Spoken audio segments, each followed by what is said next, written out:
o Maurício Bellinello. E é com ele que nós vamos falar nesse instante, direto de Curitiba, que está muito gelada em Curitiba, não é mesmo, Maurício Bellinello? Muito boa tarde, seja bem-vindo. Muito boa tarde a toda a audiência do Tempo e Dinheiro. Agora até que está gostosinho, agora está 12 graus aqui, mas acordamos hoje com -2 aqui em Curitiba, João. Aí o gorrinho é necessário, né? E o Mauricinho também está suportando bem, né? Aqui não tem como não. Tá bom. Maurício, ontem você estava comemorando a queda do petróleo, você estava posicionado na queda já há muito tempo, né, como nós falamos ontem, enfrentando alguns dissabores.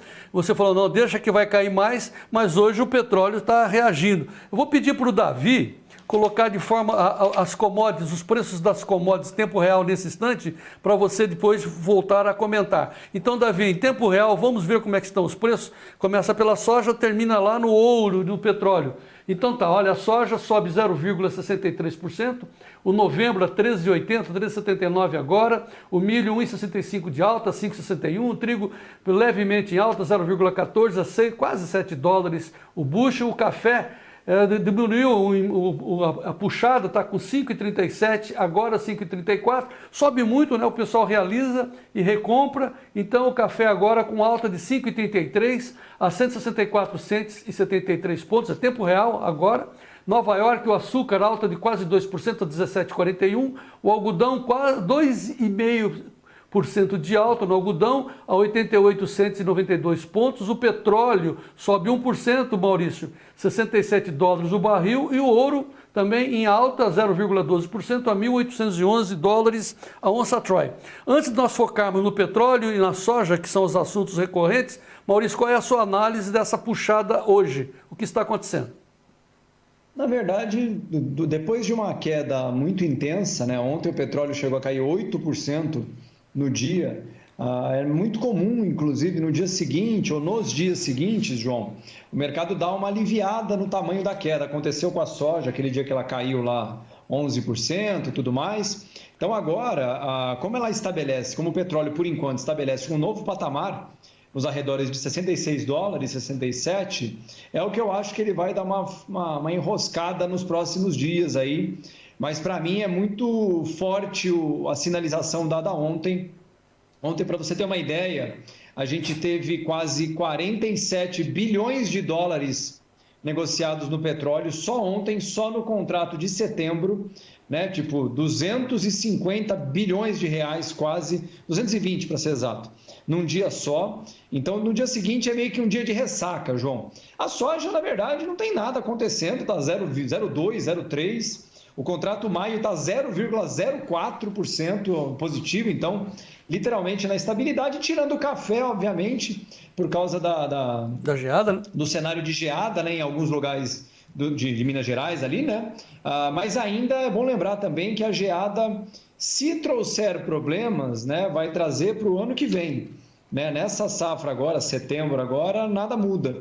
Né? Se houver, e a gente ainda tem que verificar qual a amplitude desse estrago, será para a safra 22, né? Então, nesse momento, o petróleo pressionado nos contratos curtos, mas perdeu bastante do empenho da manhã, viu, João?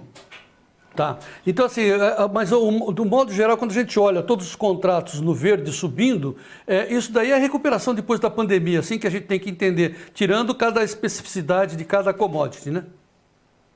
Meio que na verdade, é meio que uma ressaca de ontem, João, sendo muito sincero. Ontem foi um dia bem vermelho, né, por assim dizer, um dia bem pesado para as commodities, não só as commodities, o mercado de ações nos Estados Unidos ontem também caiu bastante em Nova York, né? Então, hoje é meio que a gente chama de ressaca mesmo. O mercado, depois de bater muito para baixo, ele costuma dar uma aliviada. É por isso que a gente, inclusive, quando a gente opera no mercado, a gente não fica muito olhando um dia pelo outro, né? Um dia sobe, um dia cai. Por isso que nos interessa muito mais a tendência mais longa. Porque do ponto A ao ponto B, ou seja, do fundo de preços até o topo, ponto A ao ponto B, muita coisa acontece no meio. E se você ficar, às vezes, microgerenciando cada dia, além de só gerar ansiedade, raramente gera dinheiro, João. Não, assim, a gente então tem duas visões quando a gente fala, né? Dentro da porteira, é aquele momento de você subir no cavalinho, como diz o Vladimir, aproveitar o dia de hoje, o dia de amanhã, que tem bons preços e realizar, ou fixar vendas a futura também, mas enfim, realizar, né? Agora, você não, você está olhando já a safra dos produtores brasileiros, quando eles vão plantar em setembro, vai colher em janeiro, fevereiro e vão, mais ou menos, vão negociar em março e maio. Essa é a toada dos preços a futuros dos sojicultores. Nós vamos falar de café também já, mas no caso da soja. Ontem você disse, olha, lá na frente a tendência é de queda. Não está uma queda acentuada, nem alta acentuada, mas está uma embicadinha para baixo. É isso que te chama a atenção, Maurício? Exato, João. Como eu disse, eu não tenho nenhuma ideia, nenhuma perspectiva da soja voltar para a faixa dos 15, 16 dólares, o bushel, né, nos contratos maio, março do ano que vem. Pelo menos por enquanto a gente não tem nada que pressione o preço nessa direção, mas de agora para frente tem duas coisas importantes. O dólar está favorável, né, e voltando aí para 5,20, alguma coisa assim, e os prêmios no Brasil em geral estão favoráveis também, né? Então, nesse momento, eu tenho falado para alguns clientes meus que é um bom ponto de vender físico, eventualmente tentar explorar a alta eventual da soja, né? Porque dólar e prêmio, em geral, na maioria das regiões que eu acompanho, estão bem favoráveis, viu, João? Você quer dizer assim, podemos ter assim uma baixa maior no dólar, podemos ter, quando a safra americana se delinear, também uma queda. Então realiza e pega uma parte do dinheiro, compra uma fração do mercado de futuros, que são as opções, não é isso? Isso. E participa da alta. Faça uma call. Exatamente. No momento é o que tem me parecido um pouco mais vantajoso frente ao dólar e frente ao prêmio médio, né? Eu acompanho algumas regiões, principalmente no sul e no nordeste, e os prêmios estão bastante favoráveis historicamente, o que pode criar boas oportunidades nesse sentido de explorar uma situação que pode não ser transitória, mas de novo, né?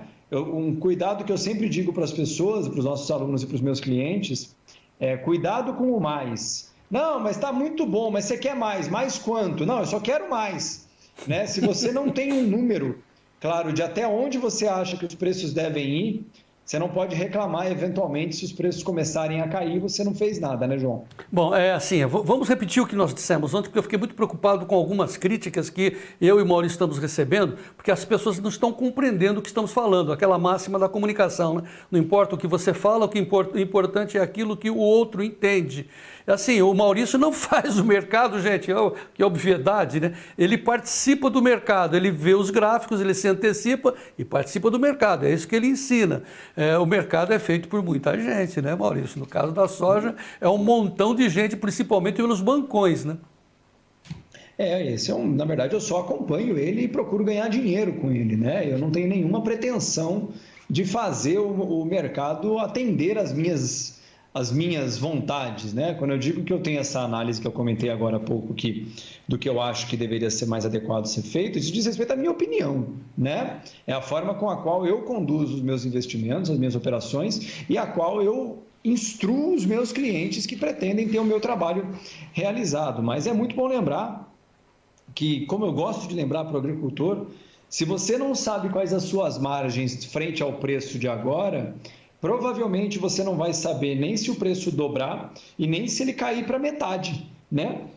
Então, é importantíssimo você sempre defender suas margens. Como eu comentei daquela minha cliente que está com margens de 29%, para ela, João, 29% de margem líquida, lucro no bolso, é uma margem a ser defendida, né? Mas o preço pode ir para 200, ele pode tudo, ele pode ir para 200, ele pode voltar para 100. Põe no bolso. A pergunta não é o que pode, né? É o que você vai fazer. Esse lucro tem que botar no bolso. Muito bem, vamos falar de café. Muito bem. Como o Maurício vê a posição do mercado, os gráficos e tal. Só que o mercado também não prevê cataclismas, né? Como o desastre que está acontecendo na cafeicultura brasileira hoje. O Maurício dizia, olha, a perspectiva do café é de queda, aí veio essa geada maluca e pum, jogou o preço para cima. O Luiz Fernando Alencar Barros, seu aluno, está dizendo assim, olha, muitos cafeicultores vão quebrar. É muito triste isso. O mercado ainda não tem ideia do estrago. Não sei como estão os estoques, mas tenho certeza que em 2022 vamos ter quebra significativa de produção. É ainda, João, um pouco prematuro a gente querer falar sobre a safra 22, porque nesse momento a gente não tem ideia do alcance dessa geada, né? Se ela foi mais intensa, menos intensa, qual o tamanho do cafezal atingido. O que dá para se estimar é que, por exemplo, o contrato agora, né, o contrato setembro de 21, está sendo cotado a $165, mais ou menos, né? Dá $1,65 por libra-peso. O contrato 22, João, está em 1,72. Então, não existe, por enquanto, uma grande pressão de preços em 22. Isso provavelmente tem a ver, e a gente só vai ter uma noção mais acertada com relação a isso daqui a alguns dias, de que não se prevê um grande dano no cafezal para 22, porque se houvesse uma evidência óbvia de grande dano nos cafezais, os preços de 22 estariam bem deslocados em relação ao que estão agora, viu, João? Então, mas hoje agora está até recuando um pouco, né? Já chegou quase 7 e tanto de alta, agora está com 4,92. Isso é 21. 22 não está subindo tanto. Como é que estão aí as posições? Não, então é exatamente isso. Está nessa faixa mesmo. O contrato agora aqui de 21, né? O setembro está 4,88 de alta, na faixa de 1,64. Então, assim, é bom lembrar, como essa informação é muito recente, a geada ela é muito recente, e essa informação ainda é um pouco desencontrada. E, literalmente, de acordo com o que o mercado for levantando, o grau dos danos efetivos no cafezal que estão sendo verificados agora, enquanto a gente fala, né, o mercado literalmente vai ficar um pouco volátil. Por isso que eu falei para você que eu aguardaria amanhã, depois, para aguardar de fato, quando os dados consolidados da geada vierem mais alinhados, a gente saber de fato qual que é a perspectiva para 22. Mas eu vou reafirmar, frente aos dados que eu tenho agora na mão aqui, se tivéssemos uma perspectiva de grande dano no cafezal para 22, os preços 22 não estariam 4% acima só do que o contrato atual está, viu, João? Bom, o fato é que os técnicos, por exemplo, da Cochupé estão avaliando os danos e aí a gente vai saber exatamente a dimensão. Temos aqui a manchete do Notícias Agrícolas, Maurício, dizendo que a cana foi atingida, a cana da principal região do Brasil, que é o interior de São Paulo, região de Ribeirão Preto, Pradópolis, teve mínimas de menos 1,14 graus hoje de manhã, o gelo cobrindo assim os canaviais, a segunda geada que atinge. Primeiramente foi o oeste de São Paulo, agora essa região de Ribeirão Preto está refletindo nos preços, Maurício, açúcar e etanol. No caso do açúcar tem um outro problema, né, no caso para ele. Porque agora, João, com a queda do petróleo, a pressão do etanol fica ainda pior, né, porque o etanol vai ser obrigado a baixar de preço para acompanhar a gasolina, e isso vai pressionar o açúcar para baixo também, né? Momentaneamente, o açúcar está com uma alta de 1,9% nesse momento, mas que não é uma grande alta, né? Tanto que o açúcar, em relação aos preços mesmo, está basicamente no mesmo preço que estava em fevereiro. Então, o açúcar já vem de uma longa consolidação. É muito bom lembrar que quando a gente fala de eventos climáticos, João, fala assim, tivemos uma geada em São Paulo, ou em Minas, ou o que quer que seja. Essa informação isoladamente não quer dizer grande coisa. A gente precisa ter uma avaliação que somente a prática, só quem está no campo agora, enquanto a gente fala, está verificando, que a gente vai ter dimensão da intensidade, porque geada por geada não quer dizer nada, principalmente em qual área, quão atingido está essa área, ou seja, que teve geada a gente sabe, teve no cafezal, teve na cana-de-açúcar, mas, de novo, eu vou repetir o que eu havia comentado. Como eu sou da opinião de que o mercado costuma ser um dos primeiros a se mover, quando a gente tem um cenário climático muito grave, é muito comum os contratos à frente acelerarem demais na frente, João. Tipo, claramente precificando alta de preço à frente. Não é o que está acontecendo agora, nem no café, nem no açúcar. O Silvio Sarpa, que é meu vizinho aqui, que tem essa lavoura de cana aqui, que está aqui do nosso Mato Dentro, está concordando com você, dizendo que é verdade o que você está falando, sim. O Antônio Carlos, lá de Estrela do Oeste, oeste de Paulista, está dizendo que a geada foi forte lá também, pegou a cana. E o sul de Goiás também, o Wilson Ribeiro comentando que a geada foi abrangente no sudeste brasileiro hoje. Havia condições da gente ter feito hedge para se proteger disso, né, Maurício? Desculpa, João. Nos preços, sim, mas é bom lembrar que o hedge não é uma proteção de safra. Ou seja, sim, é na frente, se você não tiver, ele não é um seguro de safra. Né? Como teve quebra de safra, eu não vou conseguir entregar. O hedge faz proteção de preço. Mas se você não conseguir entregar, isso só um seguro safra para te proteger. Mas absolutamente sim, João. Estava falando inclusive com o Maé, né, sobre o nosso queridíssimo Maé lá da Cochupé, há uns tempos atrás.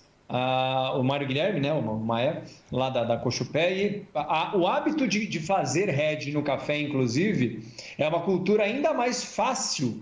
Eu vou colocar entre aspas em volta, porque o mercado de café é um mercado mais quieto, mais parado, menos volátil. Então, a proteção no mercado de café é mais barata, historicamente, do que na própria soja, João. Tá. Assim, olha, vamos repetir o que nós estamos fazendo com o Maurício Bellinelli, que é operador de mercados, é professor de 2 cursos, o curso profissional dele, da turma dele, que é onde estou incluído, e também do curso de introdução às commodities agrícolas. Nós pedimos para o Maurício fazer um recorte do seu curso profissional, que tem 110 horas aulas gravadas, e ele fez 10 horas gravadas para a gente, como introdução aos produtores, aquela na minha tentativa, nossa tentativa, né, Maurício, de puxar o pessoal da fora da porteira para olhar à frente os preços a futuros, para não entregar os seus lucros para quem entende desse mercado. Vamos todos entender. Eu estou dizendo isso porque tem muita gente ainda que está achando que não está entendendo que é simplesmente uma coisa muito simples de fazer. Não é, mas é fácil. Né? É simples, mas não é fácil, como diz o Maurício. E sábado que vem, 5 horas da tarde, quem está inscrito nesse curso de introdução que está andando, a nossa classe está lotada, o Maurício vai estar ao vivo tirando dúvidas do pessoal. Pode perguntar, se deixar, o Maurício fica horas respondendo as perguntas. É o momento de se tirar dúvidas, né, Maurício? Corretíssimo, João. Como eu gosto de lembrar, hedge, se fosse fácil, todo mundo fazia, né? Mas, ao mesmo tempo, se fosse tão complicado assim, ninguém faria. E tem um monte de gente que faz, né? Um monte de empresas especializadas no setor. Então, é isso. Não é fácil, mas depois que se aprende, vira uma atividade como do seu dia a dia, qualquer outra. Eu gosto de lembrar que nos Estados Unidos, perto de 90% dos agricultores americanos fazem do hedge uma atividade cotidiana. E sábado agora, do nosso curso de introdução, teremos a aula de tirar dúvidas, a segunda aula, né? Teremos agora no sábado às 5 horas da tarde. E aí, para tirar todas as dúvidas que os nossos queridos alunos tiverem sobre esse tema. A primeira, na semana que vem, teremos uma nova aula no sábado, 5 horas da tarde também, João. Ok, Maurício Bellinelli, olha, apenas que você não esteja ao vivo conosco aqui, senão eu iria destinar um pedaço do nosso bolinho de cumprimento de 1 ano de atividade. Tá bem com baixa aí o QR Code aí, Davi, para a gente mostrar o bolo para o Maurício Bellinelli. Tá aí, ó, bolinho de 1 ano. Eu vou comer 3 pedaços. Eu vou comer o meu pedaço, o pedaço do Vlamir e vou comer o seu também. Beleza? Combinado assim? Como eu sou esperto. Vou engordar. Tá bom. Parabéns, Maurício, pela sua dedicação a nós aí. Muito obrigado, viu? Pelo seu carinho. Eu que agradeço, pela sua João. dedicação ao povo brasileiro. Muito obrigado, hein? Vamos em frente. Obrigado você, João. Um grande abraço, viu? Até amanhã. Muito bem. Até amanhã.